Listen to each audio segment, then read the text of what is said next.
ኢትዮጵያን የሚያካትት የኮንቲነር ጭነት እገዳ ተጣለ። ሰላም ጤና ያስጥልን ውድ የኢትዮ ፎከስ ሚዲያ ተከታታዮች፣ የዕለቱን ዜና ይዘንላችሁ ቀርበናል። ቻናላችንን ላይክ፣ ሼር፣ ሰብስክራይብ በማድረግ ቤተሰብ ይሁኑ።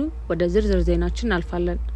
ግዙፉ የባህር ላይ ኮንቲነር ጭነት አጓጓዥ ሜርስክ ወደ በርበራ ወደብ የሚደረጉ የጭነት ምዝገባዎችን ለጊዜው ያገደ ሲሆን ውሳኔው ወደ ኢትዮጵያ የሚገቡ ጭነቶችንም እንደሚያካትት ተገልጿል። በዓለም አቀፍ ደረጃ ግዙፍ የኮንቲነር ጭነት አጓጓዥ የሆነው ሜርስክ ወደ በርበራ ወደብና ከወደቡ የሚወጡ አዳዲስ የጭነት ምዝገባዎችን ለጊዜው ማገዱን አስታወቀ። የበርበራ ወደብ ኢትዮጵያን ጨምሮ ለጎረቤት ሀገራት የሚላኩ የኮንቴነር ጭነቶች የሚያልፉበት ቁልፍ የሎጂስቲክ መስመር ነው። ሜርስክ ትናንት ሚያዝያ 12 ቀን 2018 ዓ.ም ለደንበኞቹ ባወጣው ማሳሰቢያ እገዳው ወዲያውኑ ተግባራዊ እንደሚሆንና ይህም ከመርከቦች የጉዞ ፕሮግራም ለውጥ ጋር የተያያዘ መሆኑን ገልጿል። ድርጅቱ ወደቡ ለአካባቢያዊም ሆነ ኢትዮጵያን ጨምሮ ለጎረቤት ሀገራት ገበያዎች እንደ ወሳኝ የመርከብ ጭነት አቅራቢ ሲያገለግል መቆየቱን ተናግሯል። ኢትዮጵያ ፋይዳው እያደገ የመጣው በሶማሌላንድ የሚገኘውን የበርበራ ወደብ ለገቢና ወጪ ንግድ እንቅስቃሴዎቿ እንደ መውጫና መግቢያ በር ትጠቀምበታለች። በታህሳስ ወር 2018 ዓ.ም ከፍተኛ የኢትዮጵያ ልዑክ በወደቡ መሰረተ ልማቶችና በአቅራቢያው በሚገኘው የበርበራ ነጻ የኢኮኖሚ ቀጠና ላይ ጉብኝት ማድረጋቸው ይታወሳል። ይህም አዲስ አበባ በስትራቴጂካዊው የቀይ ባህር መስመር በኩል የንግድና የኢንቨስትመንት ትብብሯን ለማስፋፋት ያላትን ፍላጎት የሚያሳይ ነው ተብሏል። ጉብኝቱ በሶማሌላንድና በኢትዮጵያ መካከል ያለውን የኢኮኖሚ ግንኙነት ለማጠናከርና ቀጠናዊ ትስስርን ለማሳደግ የሚደረገው ጥረት አካል መሆኑን ባለስልጣን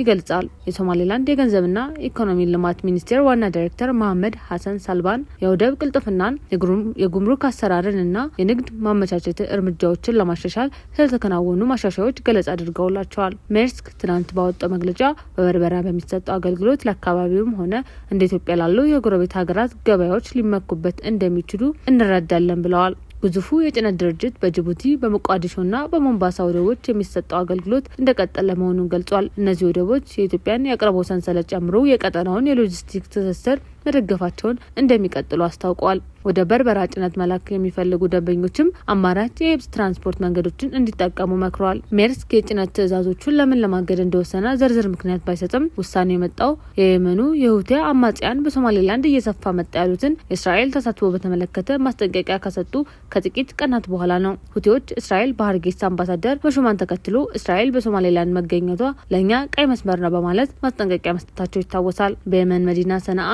የሚገኘው የሁቲዎች አስተዳደር እንዲህ ያሉ ክስተቶች በሶማሊያ ሉዓላዊነት በቀይ ባህር ቀጠና መረጋጋት ላይ ስጋት ይፈጥራል ብሏል። በሶማሌላንድ የሚኖር ማንኛውም የእስራኤል ተሳትፎ ቀይ መስመር ሲል የገለጸው መግለጫው እስራኤል ሶማሌላንድን በሶማሊያና በሌሎች የቀጠናው ሀገራት ላይ ለምታደርገው እንቅስቃሴ እንደ መነሻ ልትጠቀምበት ትፈልጋለች ሲል ከሷል። መግለጫው አክሎም እንዲህ ያሉ ተግባራት ዓለም አቀፍ ሕግና የሶማሊያ ሉዓላዊነት በግልጽ መጣስ እንደሆነ አስጠንቅቀዋል። በተጨማሪም የአፍሪካ ቀንድን ሊያናጋ እንደሚችልና በቀይ ባህርና በኤደን ባህረ ሰላጤ በሚደረግ የባህር ላይ ደህንነት በዓለም አቀፍ መርከቦች ጉዞና በዓለም ንግድ መስመሮች ላይ ስጋት ሊፈጥር እንደሚችል አሳስቧል። የሜርስክ ውሳኔም ከዚህ የጸጥታ ስጋት ጋር ሊያያዝ እንደሚችል ተንታኞች ይገምታሉ።